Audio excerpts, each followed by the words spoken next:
Hi, welcome to Were the Kids Alright, a podcast where we analyze the books we read as kids. My name is Jacqueline and I use they, them, or she, her pronouns. And my name is Sophie and I use she, her pronouns. We're two baseball noobs who read a lot as children and now have thoughts. We will get into spoilers, so that's your warnings for that. This week's content warnings are anti-Asian American racism, casual racism, immigration, family dynamics, toxic masculinity, and discussions of cultural differences. This week, we read Yang the Youngest and His Terrible Ear by Lindsay Namioka. This book follows Ying Tao, a 9-year-old Chinese American who recently immigrated to the United States. Ying Tao's entire family plays classical instruments. His father is a private teacher and violinist in the Seattle Symphony. Represent Seattle! His mom plays piano, his first brother plays violin, his second sister plays viola, and his third sister plays cello. Ying Tao also plays violin, but he is tone deaf and cannot play in tune to save his life. He faces a big test at his father's first recital in the United States, which is critical for attracting new students. Terrified of ruining the recital, Ying Tao turns to his stand partner, Matthew, who offers to play Ying Tao's part while Ying Tao airplays. Meanwhile, Ying Tao develops a new love for baseball, which his family does not understand, which is, honestly relatable. Everything goes down at the big recital, and third sister orchestrates it, so everything turns out okay, and Ying Tao gets to quit violin and focus on his one true love, which is, of course, baseball. And he's still in his school's orchestra. He does play the triangle. He is living his best life. Yeah, because even though he's tone deaf, he can keep a beat, which is very, very critical for how this whole thing goes down. Yeah, that's why he's able to airplay his violin so well that no one really notices right away that he's not actually playing. Mm-hmm. Hello, Editing Sophie here. I just wanted to let everyone know that we incorrectly gendered the author of this book, Lindsay Namioka. We refer to Namioka as a man. That is not true. So the reason why we referred to Lindsay Namioka as a man is because I thought I saw a picture of the author, but I think I was thinking of a picture of a totally different person, and I just ingrained it, and I didn't do my research beforehand. So that is totally on me for not checking out the author before we recorded this. We end up correcting it later on, but just in case you hear us using he, him pronouns, that is completely incorrect. She is a woman. Editing Sophie out. Back to the regular programming. Yeah, okay, so background with the book. I don't have any background with this book, so Sophie, take it away. Okay, so my second and third grade teacher read this book out loud. It was just like a fun, short book, and it had classical music in it, which obviously, as a young violinist, was very cool, because I think it was the first book I'd ever read that had classical music kind of in the center. I kind of ignored the baseball stuff, but I also found it really funny that there's one part where Matthew's parents are like, you need to focus more on baseball and less on violin. And then Ying Tao's parents are like, you need to focus more on violin and less on baseball. And it was funny. I don't know why it was so funny, but I remember the entire room burst out laughing. I found it funny reading it for the first time, so I understand. I honestly do not know why I picked this book for the podcast. It was just like, oh yeah, I remember this book. Let's do it. Yeah, you've been asking to do this book for a while. Yeah, and I don't know why. Because it's like very short. And Amelia actually read this. We were going to do this originally with her when she was visiting, but she didn't like it. It made her mad. Really? Yeah. Wait, why? Did she tell you why? The lack of realism with the classical music, and also the baseball being boring. I guess. Is it just like unrealistic that Matthew would pick it up that fast? No. The problem is the airplaying. That is not logistically and acoustically possible. Oh, I see. Well, yeah. No, that's very fair. The thing is, there is a way to fake something and make it sound real, but you have to actually play. There's an art to faking it. Yeah, and you have to still be at least touching the string. Yeah, and you need to be in the vague area where the notes are. If I were him, I don't know why he didn't put tape on his violin. I would assume. Oh, he didn't? No. Oh, yeah, the picture on the cover, his violin doesn't have any tape in the... Yeah, so he really should have put... I understand that it doesn't look as good from an audience perspective, but he really should have put at least stickers so he could feel where his fingers are supposed to go. Because the thing is, even if you cannot hear when something is in tune, you can, once you know where on the violin, muscle memory will help you out. And that there are a lot of people who are tone deaf who play violin who are able to get things in tune because they memorize where the fingers go. Yeah, I am extremely tone deaf, and I played the violin for years. And I always had the little white tape for the finger markings. I was never good enough to like get rid of those or do any of the like slidey stuff unless it was very much practiced beforehand. But like, I'm extremely tone deaf and I did it. Yeah. And then meanwhile, I have really good relative pitch. Yeah. But the problem with that is that I don't have always the idea of where my fingers go. I like need to hear a note to know where's the correct place in relation to that note. That is literally my relative pitch. It's like very literal for me. Yeah. I feel like I might have talked about this on the podcast before. I can't remember. I've definitely told Sophie about this before. But the way that I got through like middle school orchestra, me and my stand partner, neither of us learned how to sight read. So she would take home our music when we got new music. She would take it home and she would write the letters and numbers above every single note in our music and bring it back. And that's how we would play. And we were stand partners for like 4 years. So we just had the system. Sometimes I would do it, but she would do it more often than not because she was just faster at it. I did Suzuki violin, which meant that I learned how to read music kind of late. That's why I never learned, because I also did Suzuki. Suzuki does it by ear. Yeah, which I also never learned. Yeah, it is what it is. Okay, first impressions on first of all, first impressions on first read for you. I liked it a lot. It was a really sweet story. I think it did a good job addressing the casual racism that the Yang family faced, which I appreciated. It wasn't like it was ignored, like it was acknowledged and shown to be a negative thing in the text. It is definitely a product of its time. I feel like, when was this published? Let me see. It was published in 1992, which honestly makes sense. But I think all things considered, it's a really good book. I'm not sure if the author is Asian American at all. He is. He probably, okay. He most definitely is. Okay. That makes sense. I felt like it was a good book. I really liked, one of my favorite scenes was the part where Ying Tao and Matthew are like helping Ying Tao's mother by carrying the 50-pound bag of rice back home. I found that very funny. Yeah. Because we also have a huge bag of rice that we use. Yeah, not to that extent, but... No, I think it's like half that size. Yeah. Okay, so this is very much a kid's book, and it was definitely, I have not read this book since my teacher read it, so that's just how it is, and I knew that it was a fairly simplistic book in its writing, but I think that for what it is, it's a good thing, because it's accessible to younger readers, because the words aren't very difficult, and the sentences are pretty short.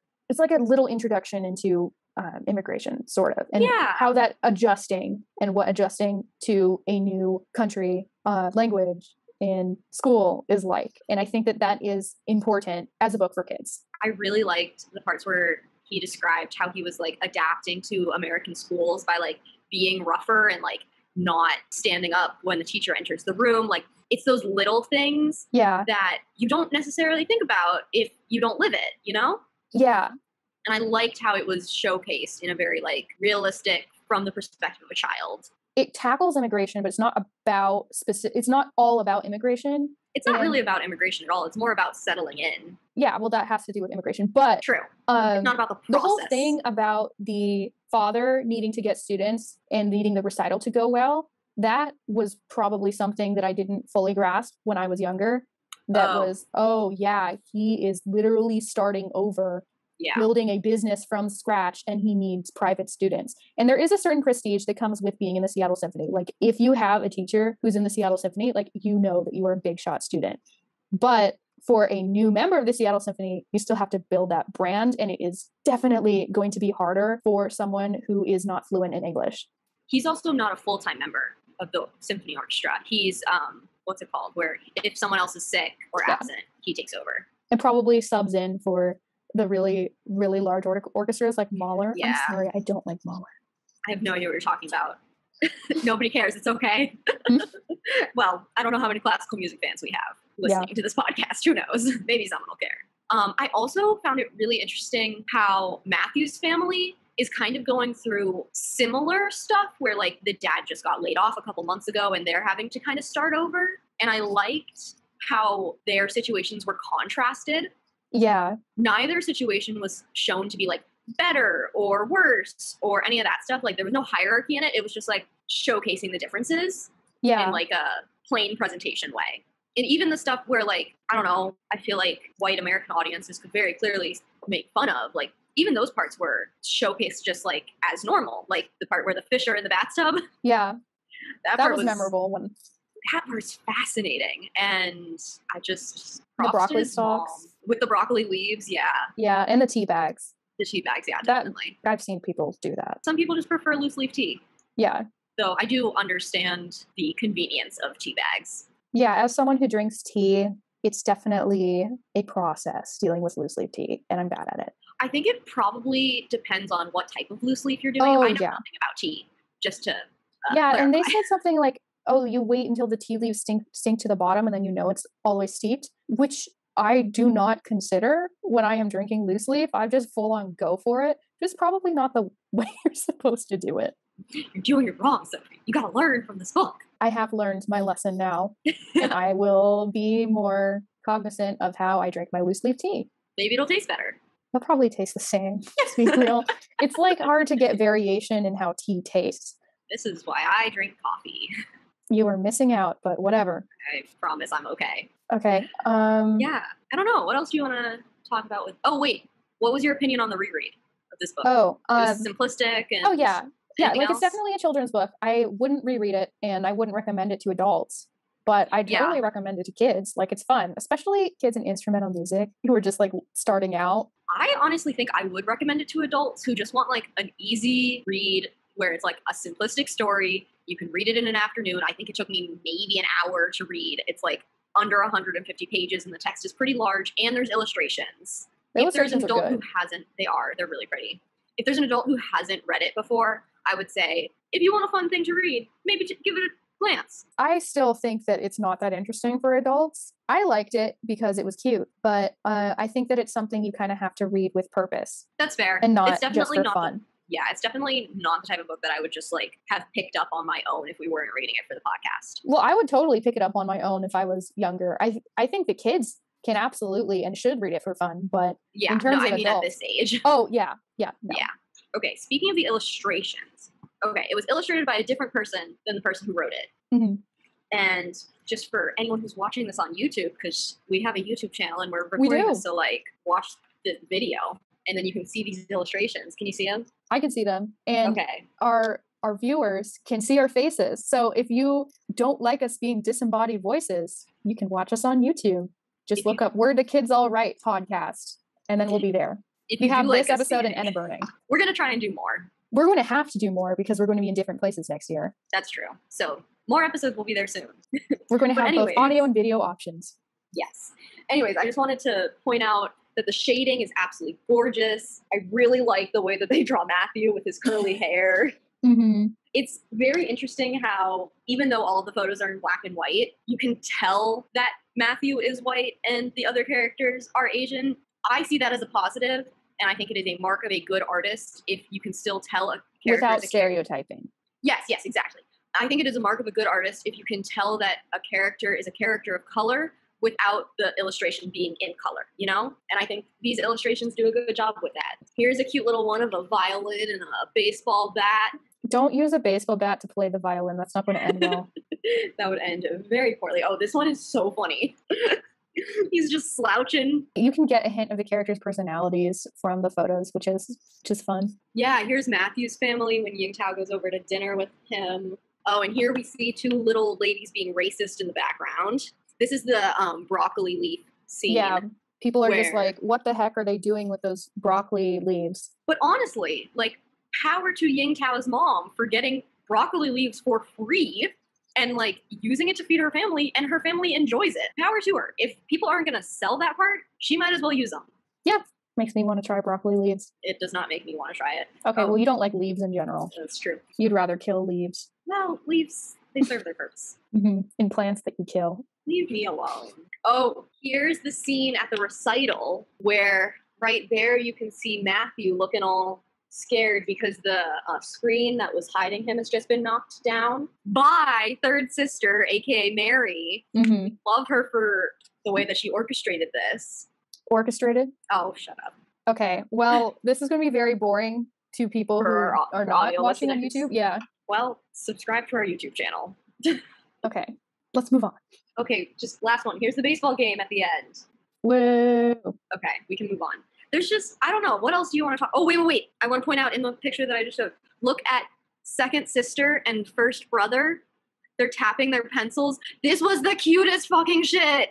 they're tapping their pencils because apparently string players will tap their instruments with their bows if they wanted to tell someone that they did a good job. Like a soloist or a guest conductor. I don't know if that's true. Is that true? Okay, so it's possibly something that probably etiquette that is defined elsewhere, but I can tell you, at least in the orchestras I've been in the Seattle area and Oberlin College, it's always very awkward clapping with an instrument. There's a lot of like kind of hugging it and just like going, and there's like smack. I would not tap my bow. Oh, you wouldn't tap your bow against your violin? Okay. No, look, bows are expensive and I am paranoid. But anyways, yeah, so first brother and second sister do that at the baseball game to tell Ying Tao that he did a good job, which is just very sweet because they're meshing their language with his interest, finally, which is like the whole part of this scene at the end where like he's been putting up with their music the entire book, especially once Matthew like officially starts taking lessons from the father and is like over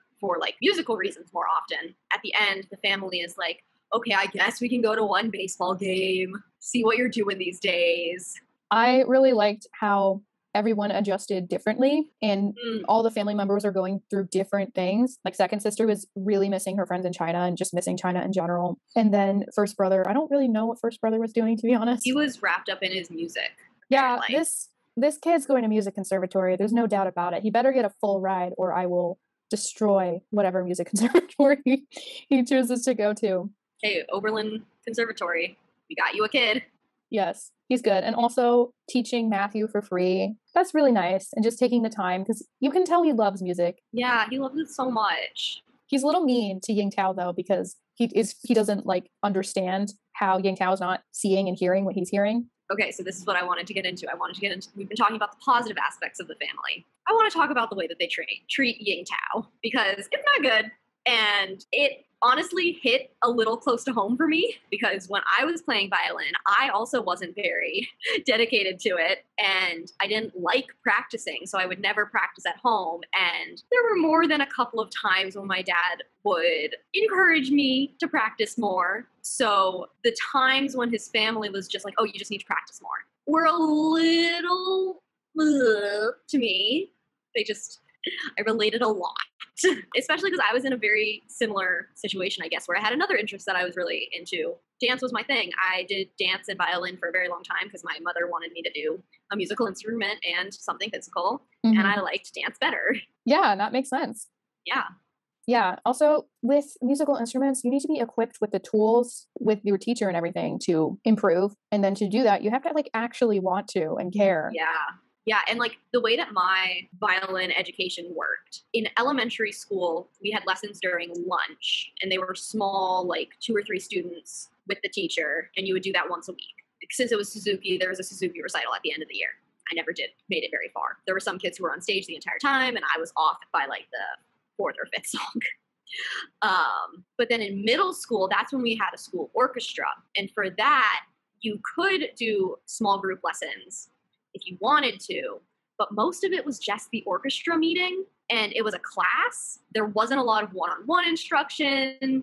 And in my grade, there were a couple of other students who were like prodigies, basically, and who were really interested in getting better and who still play violin to this day. Yeah. And I was at the back of my section. So, yeah. Yeah, I feel like if you have the financial means, it is good to encourage your kid to play a musical instrument because if the kid likes it, it can be extremely rewarding and it's great to have an outlet and means of expression. However, I think that there is a certain point when you need to stop forcing your kid to do it if you can tell your kid doesn't like it. I think if the kid doesn't like it the first few years, that makes sense because the kid's going to sound bad and it's going to be in bad orchestras. Like, I'm sorry, unless you're a prodigy, you're going to sound bad the first few years playing. Yeah, Matthew is definitely a prodigy in this book. Yeah. And so once the kid starts like actively improving, then that's a moment when I feel like you can give the kid free will or agency to choose whether they want to continue or not, because ultimately whether the kid is improving or not after those few years is a large indication of whether the kid actually wants to be doing it. Yeah. And the only reason I stuck with it throughout middle school was because it was a social thing for me. Like the orchestra was pretty small. I had known those kids for a very long time. We were friends, and it was largely social for me. I didn't really care about being good at the music. I just liked hanging out with my friends and like playing cool songs. I didn't care that I was bad. Yeah. And then meanwhile, I asked to play violin. I heard it through a door and asked.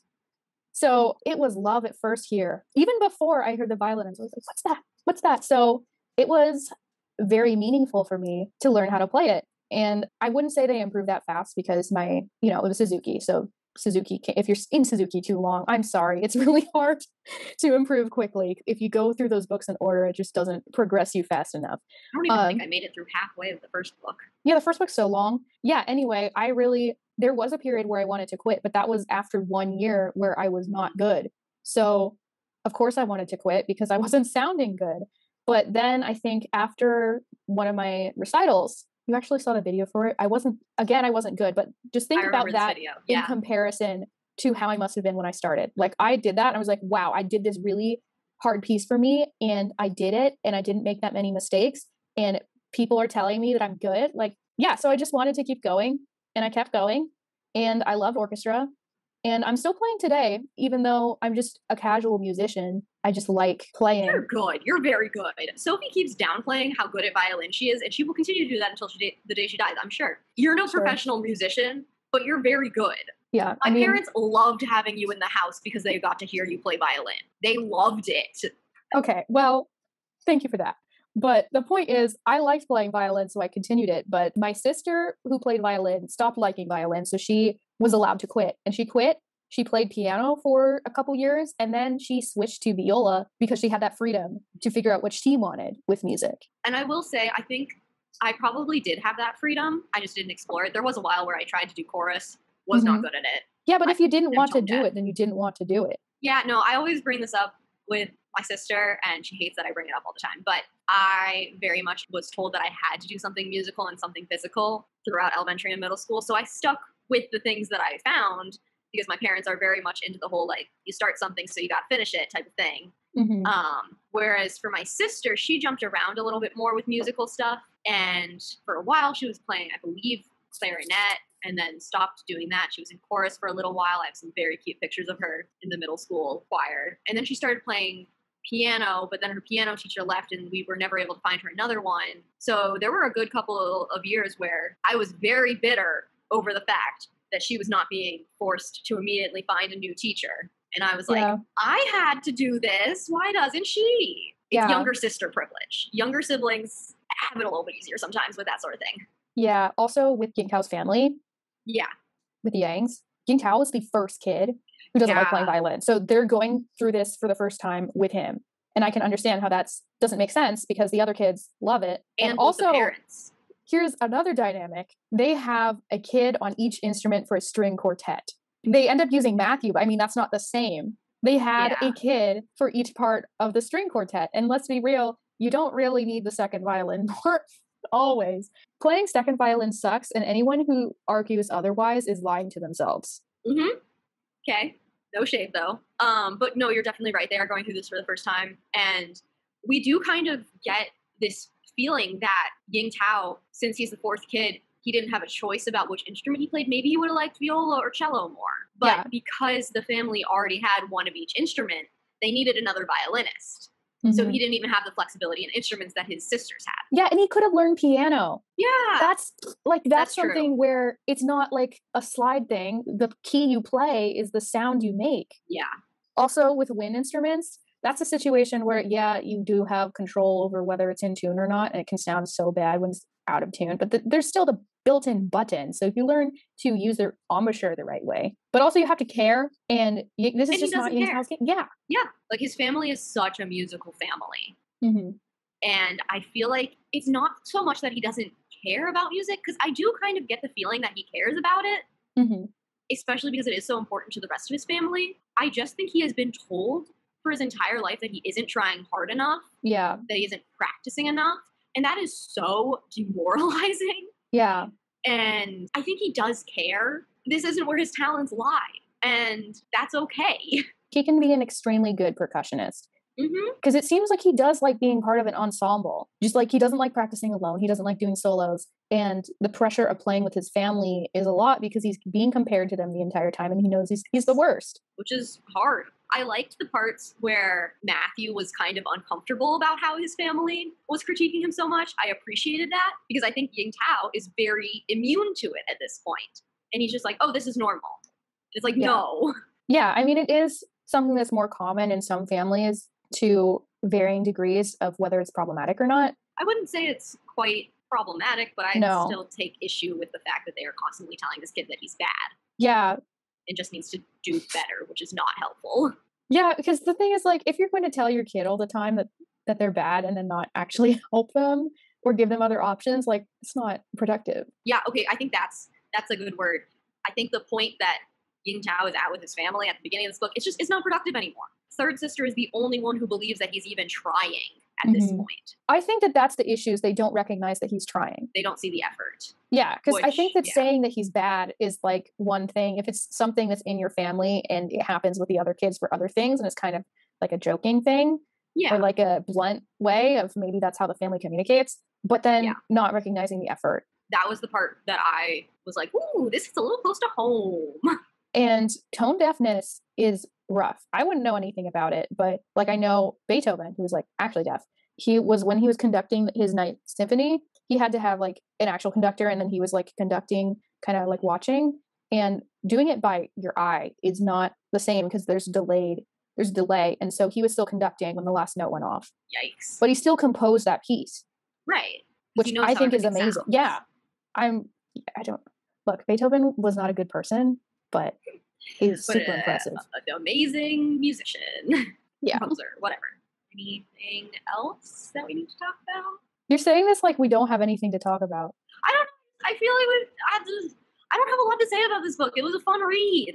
I feel like there are probably parts where if one of us was a Chinese immigrant, we could probably have things to say about it, but neither of us are. Mhm. So I don't feel comfortable addressing whether it's an accurate portrayal of that. Yeah, well, we can't judge whether it's an accurate portrayal at all, but I can say Yeah. that like I do have experience living in a country that I don't know the language of Yes. and not knowing the cultural norms at all. And the standing up thing, that happened in Hungary. I sat down, I had no idea what was happening. Oh, you had the reverse of what you Yeah, found. exactly. There were just so many things like Valentine's Day, handing out Valentines to the whole class, not a thing.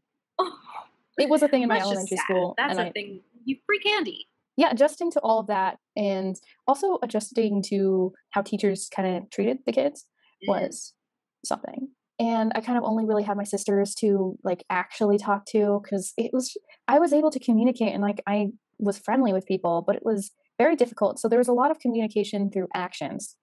Mm-hmm.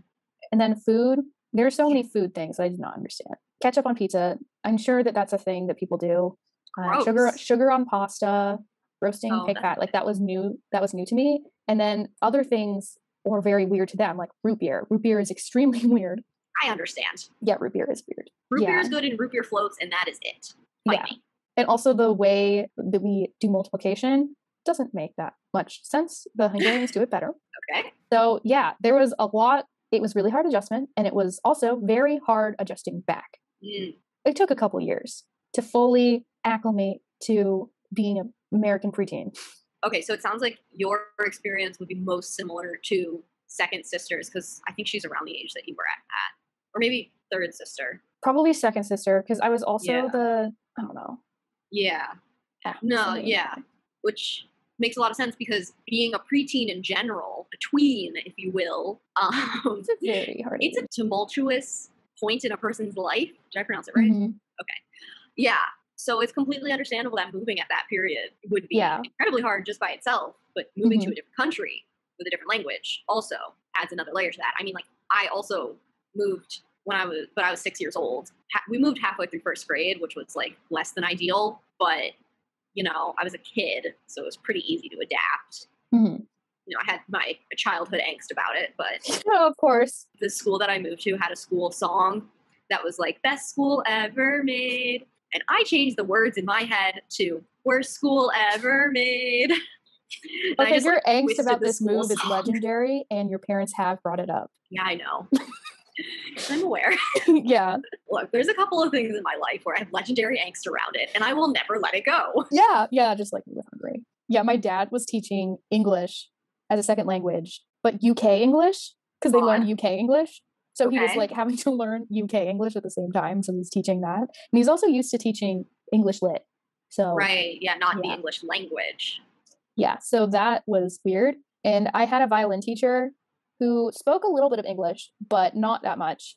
And I can tell you, it is possible to do well in violin lessons with a teacher who is not like a English proficient speaker. It is possible, and I guarantee that the father is worth the investment because he's clearly very good at violin, and also it worked out. You can demonstrate, and you can also communicate without words if you need to. And also in classical music, the terms are all in Italian anyway. True. That actually brings up an interesting point that isn't made explicit in the book. I am not sure if they are speaking English at home. They probably aren't. They aren't. So then I wonder if they're speaking English when Matthew is around. Oh, well, they would.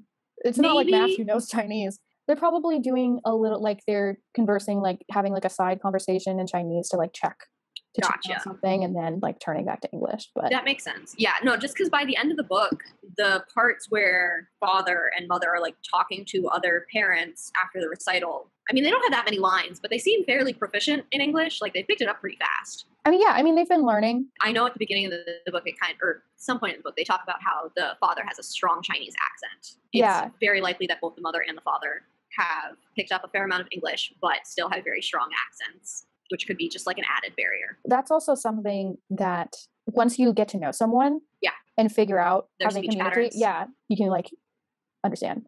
It's like how everyone says my dad has an Australian accent, but me and my sister don't hear it at all. Your dad does have an Australian accent. Yeah, see, I don't hear it. I mean, like, it's been this way since we were little kids. I really don't hear his accent, and I hear my Australian family's accents, like when we visit them. It's the vowels, and sometimes the vowels can blur a little bit. I mean, he's also been living in the U.S. for like 20 years, so every time we go back to Australia, his family makes fun of him for sounding like an American.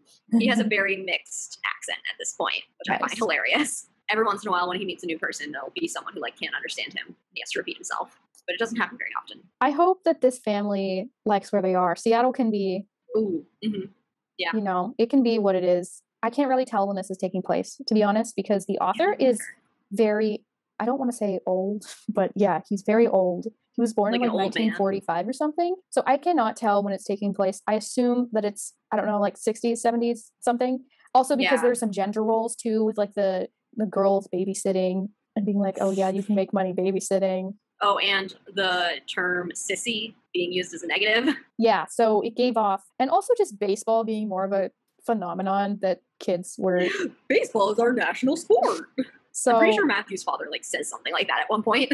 Also, with the Mariners were good like maybe 2 years out of ever. I don't know much about the Mariners, but they're really bad, and it is a running joke that my dad, who sort of cares about baseball, there will be a game, and then he'll be like, the Mariners lost. So I don't care a lot about baseball, but my 6th grade math and science teacher loved the Cubs. So he told us the famous story of the goat curse. And it's the only thing that I care about with baseball. Do you know the goat curse, Sophie?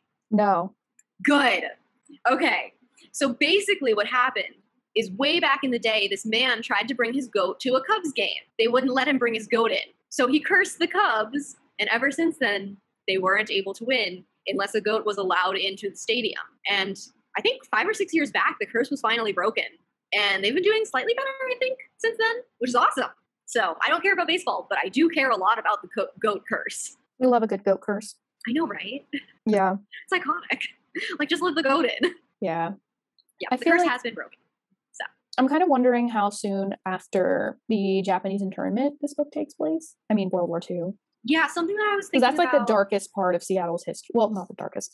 Okay, besides like the settler colonialism with Native Americans, it is like the darkest part of Seattle's history. Something else I was thinking about was so since this is a book about like the after effects of immigrating and not like about that process, we don't find out how they immigrated. I think that the father had the job lined up with the Seattle Symphony before. Employers, especially one as like big name as the Seattle Symphony, where he's going to be in programs everywhere. Yeah. Yeah, they would probably have to have their paperwork in order. Yeah, or just their whole situation. I helped my dad study for his citizenship test when he took it. Ooh. We had flashcards and everything. Some of the citizenship test questions are really dumb, and citizens would not know the answer to them. Big time. I remember when we moved to the Chicago area, and then my dad did his citizenship test a couple years after we had moved there. So I was like still in elementary school. And I think he did it mostly so that he could vote because that's like important to him. So Yeah. I think there was one question once that was like, who was president during World War II? And she's kind of like, there are two answers to this. Like, yeah.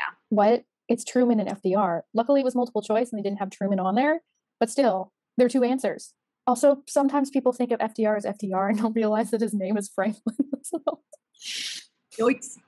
I think, I was talking to someone recently who didn't realize that the two Roosevelts were different people. So full on thought that Teddy Roosevelt and FDR were like that whole period of time was just one Roosevelt. So going through both world wars and the Great Depression. You can't be president that long. I mean, you could back then. Oh, that's true. Yeah. I love Teddy Roosevelt, not like him as a politician or anything, but I had a book about his daughter growing up, and I love Alice Roosevelt. She is an icon. Yeah, I don't really know enough. I didn't like to speak softly and carry a big stick or whatever. Valid, but Alice Roosevelt had a pet snake that she named after her aunt. Nice. Pretty cool. She used to slide down the stairs on baking sheets. Mm-hmm. In the White House. Amazing. Love her. Mostly just love that book. Should we talk about like any characters individually? I don't know if we need to. I feel like we've kind of touched upon the important parts. Yeah. Is there anyone that you want to talk about individually? I liked, from a writing perspective, I guess, I liked Ying Tao as our main character and point of view character. He felt like a kid. He didn't feel necessarily like a 9-year-old. Felt maybe more like an 11-year-old. But yeah, I read something recently where as you get older, you don't feel any older. Everyone else just seems younger. I don't know. I bought that he was 9. Just because of the way he talked about things and how he explained everything. And there was just kind of like an innocence about him. Yeah. That I think was a little bit, it was believable that he was 9. There was a naivety about him, but there was also a emotional intelligence that he had when it came to his family specifically that felt pretty realistic, I thought, for a 9-year-old, where like he might not be able to understand other people outside of his family in that way, but he's able to understand his family because he's known them his entire life. Yeah, and also he's experiencing microaggressions and racism, obviously not for the first time, but as a minority for the first time. Yeah, and it does seem that he, throughout this book, is like starting to put together how harmful those things are. Yeah, I think... And like understand how it affects the other people in his family, especially his mother. Yeah, I felt like a lot of this book had little sentences here and there that were said very matter-of-factly, but were very clearly, at least to me, things that an older Ying Tao would be able to write an essay on, to be honest, about how it impacted him in the long term. Oh, and because it was just like bluntly stated. Yeah, I'm going to look at the author really quick. Okay. Namioka. Let's see if the book has anything in the back. Chinese-born American writer, so he has like personal experience. Oh, so he's from China? Oh, I got the. We've been calling her a man the entire time. I'm so sorry to Lenzi Namioka. Thank you. I'm so sorry, Miss Namioka. Yeah, she writes about China and Chinese American. This is from Wikipedia. Chinese American families as well as Japan, her husband's native country. So yeah, she has another book that is advertised in the back of your copy of this one called Half and Half, about a young girl who is half Chinese and half Scottish, which is interesting. Is she still alive? Because she was born June 14th, 1929. I don't know. Does her Wikipedia page say that she's alive? It's using present tense. Okay, so she was born in Beijing and was the daughter of a linguist and a physician. She is not dead. Her husband died in 2019, but she is not dead. Yeah. And then when she moved, she didn't know any English, but math seemed easier than the other school subjects, which was an aspect of this book. Ying Tao's character, yeah. Yeah. Oh, it also looks like, so she went to Radcliffe College and UC Berkeley to study math.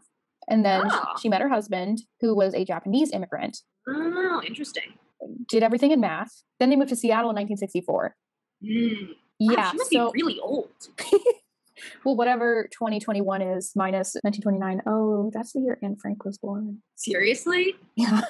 Whoa. So she's as old as Anne Frank should be. Yeah, and I really can't tell when this book is supposed to take place. I do think that you're right, that it's kind of like timeless Americana, 80s, 90s time period, like before technology. Technology is an important marker, and I can't tell because I don't remember. They have landlines. Okay, well, that's something. But I don't remember any TV. Really. Yeah, no. But that could also just be the Yang family doesn't have a TV. Yeah. Oh, in Very 1937, Lindsay's family fled west because of Japanese invasion, and then they went to Hawaii, and then they went to Massachusetts. Fascinating. Series of books about a Chinese American family named Yang, several books about young women and girls facing difficult choices. What are those difficult choices? I mean, the book that's described in the back half and half talks about how the girl looks more like her father, who is Chinese, but wants to take part in her Scottish heritage as well, and grappling with the expectations of everyone in her life. So maybe that's what it's talking about. That sounds like an interesting book as well. Yeah. Also, I'm probably mispronouncing the first name. I see Lindsay, but there isn't a pronunciation guide. Yeah. But just so people know that I'm mispronouncing this name. Yeah. Anyway, that's Lindsay Namioka. Very cool. Who is still oh my God, alive. yeah, she's 92 years old. A lot of knowledge in this woman. Yeah. A lot of knowledge, a lot of history. Totally. Cool. Well, should we go to ratings and conclusion? Any fan fiction takes before we do that? Fan fiction takes. Right. I don't really have any. I think he's a kid. He'll continue to live his life. Maybe he'll keep playing baseball. Yeah, okay. So here's my fan fiction take. Okay. So he goes to college. Yeah. And in college, he hears the violin. He's away from his family. So he hears the violin. And he just maybe he asks to just play, just for fun. He picks it up, feels nostalgia, and is like, oh yeah, I used to play this. And then he sort of learns it casually on his own terms and figures out a method that works better for him, like maybe using some tape and doing more rhythmically oriented pieces and doing it very casually, not to the point where he likes it a lot, but still just for nostalgia's sake. Very expensive nostalgic hobby. Schools have loaner violins. That's true. Yeah. Yeah, I know people at Oberlin who use them.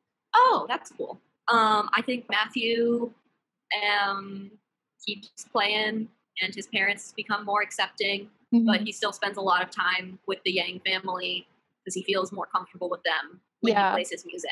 And eventually he goes to a conservatory, maybe the same conservatory that First Brother goes to. Yeah, maybe he puts in a good word. Yeah. And then maybe First Brother and Matthew both end up in the Seattle orchestra that the dad is in. Yeah. Yeah. Nepotism! Brother, well, it doesn't really... It's not. Yeah, I know. He has to be in favor of the politics, and he was just a sub. He might not stay a sub. Hopefully not. Yeah. But also the classical orchestra politics are a nightmare. Bet. Oh, I think that Ying Kao goes to the University of Washington. Okay. Because I don't think he wants to be super far away from his family. And University of Washington is a good school with a lot of resources. Yeah. And it's a pretty campus. Fair enough. And I think he is definitely academically talented enough to get in. 100%. Yeah. I think they all go to University of Washington. That's what I'm going to say. Because they're like a family. But maybe First Brother goes somewhere else. Music conservatory. Some of them might go to conservatory. But I also think maybe not. Who knows? But yeah, I think that Ying Kao at least goes to University of Washington. Nice. So, ratings and conclusions? Okay. So, my nostalgia rating for Yang the Youngest in His Terrible Year is probably going to be a 5 out of 5, actually, because it was quite a nostalgic read and very short and sweet. I remembered a lot of this book, and of course, it reminded me of lovely Miss Humphrey, who read this book out loud. And then, in terms of my current reading, I would say maybe a 4 out of 5. I don't want to go too low or too high because my assessment of the quality of this book is skewed by my current reading level. Yeah. And because there is a lot of telling, not showing, or whatever, which is show, not tell, is very deceptive. You don't always want to show. And with this kind of book, you probably want to tell more. But still, it wasn't subtle at all. But it works well as a kid's book. So I'm going to give this 2 fish in the bathtub out of 5 for my understanding of baseball from this book. I don't feel like I understand baseball. Yeah, no, this didn't help me. Yeah. And current rating, I'm going to say is probably also a 4 out of 5. I think it is a very solid book. It could start very interesting discussions as a classroom read, which is probably the ideal setting to read this in, honestly, because it's short enough where you can finish it in a month if you just read a chapter or 2 a day, maybe less. I don't know how many chapters there are. But I think there are definitely parts of it that I would prefer students engage with the help of an adult. Just talking about immigration and stuff like that, I feel like it's good to have that facilitated by adults. And the stuff about the casual racism, yeah. Those are some good points. I personally think that I'm a fan of people just picking this up on their own. Totally. Reading it, because I think that it can spark some curiosity where people might seek out those answers and those questions by themselves. Also fair, yeah. So I feel like that kind of covers who would we recommend this to. So, who would you be in this book? I would be second sister. Yeah, second Yikes! sister. We're both second sister. Also, for different reasons, I think. I just remembered something that I really wanted to bring up earlier, and I realized this is not the time, but also That's when okay, I bring said it that up. airplaying is logistically impossible, I want to expand on that. Okay, go. We haven't gotten to the conclusion part, so you're good. It is very frustrating to read their plan and have them possibly thinking that it could work and people falling for it. It doesn't work. The violin has a very distinct sound. It is meant to carry. You can tell where it's coming from. If it's someone else playing, you can tell that it's not the person playing. Also, their recital, they didn't have, maybe people wouldn't know the difference if it was in a large concert hall and people were sitting far away, but that wasn't the case. It was like at their house. Your bow is going to smash on the string when you try to do it. It's impossible. And then you're going to do like, it's going to be obvious. No one can hold something straight when the way the bow is balanced. It is heavier at the frog and then lighter at the tip by design. So when you are, maybe you can hold it straight as you are closer to the frog, but as you go to the tip, the balance is going to be completely off. So it's going to bounce on the string and people are just going to hear. It doesn't work. And their whole plan is stupid. They're better off. It's a child's plan. It's a child's plan, but still, third sister was in on it, sort of. They should have known and they should have planned for it. It's just incredibly stupid. I wouldn't be surprised if this is a darker turn the book could have taken if the dad was like okay with the plan to make him look good. Like that's a very dark turn, but that's the only way I could see any second of their plan being realistic. I think that here's how they have to make it work. They need to use a bow that hasn't been rosined ever. So then the horsehair will only make like whisper sounds. Fascinating. But still, it doesn't work. It made Amelia very mad. And as it counted down, I was really glad that the third sister destroyed the plan, because if it had worked, I would have called complete crap. Well, she doesn't destroy the plan. She just takes it a step further. But wow, that was dumb. Okay, got it out of your system? Yeah. Anything else we want to say? I like reading books with classical music. Of course you do. And also, if we ever cover If I Stay, I will have lots of thoughts. Ooh, one day. That would be a fascinating book to cover. Anyway. So that's all for this week. Next time, we'll be reading Ella Enchanted by Gail Carson Levine. Which we already recorded. Yes. Yeah, peek behind the curtain. Peek behind the curtain. We recorded these out of order because Amelia was in town, and we decided that we wanted to do that one with her because it would be a more interesting discussion than this book to have another person involved in. Well, it was mostly because she didn't like this book, and yeah, that too. Also, it was interesting because she read Ella Enchanted on her own just for fun, not reading it with the intention of doing it for the podcast, which I found interesting. Yes, strong agree. So that episode will be out soon. Check us out on Twitter and Instagram at WTKA_podcast and at our website, link in description. We changed our Instagram. Now you just need to search up Where the Kids All Right. It's also linked in the description. Yes. Yeah, it is easier to find us now. Yay! Yes. Also, read my blog posts. Do that, but just to clarify, we didn't change the username. We just made the name of the account. It used to be Sophie and Jack, and now it's actually Where the Kids All Right. Yeah. So it's easier to search us up. Yeah, check out the blog. I will probably be adding stuff there as well in the future. It's fun. I have more time now. Woo! Yay! Thanks for listening. The Mariners lost again. And have a great day. They really lose all the time. Okay, another comment from Editing Sophie. I was eating trail mix for a lot of the podcast when Jacqueline was talking, which is why you will see on YouTube that I cropped it so that you could only see Jacqueline's face in some parts. I completely forgot that I should not be eating on camera. So that is that.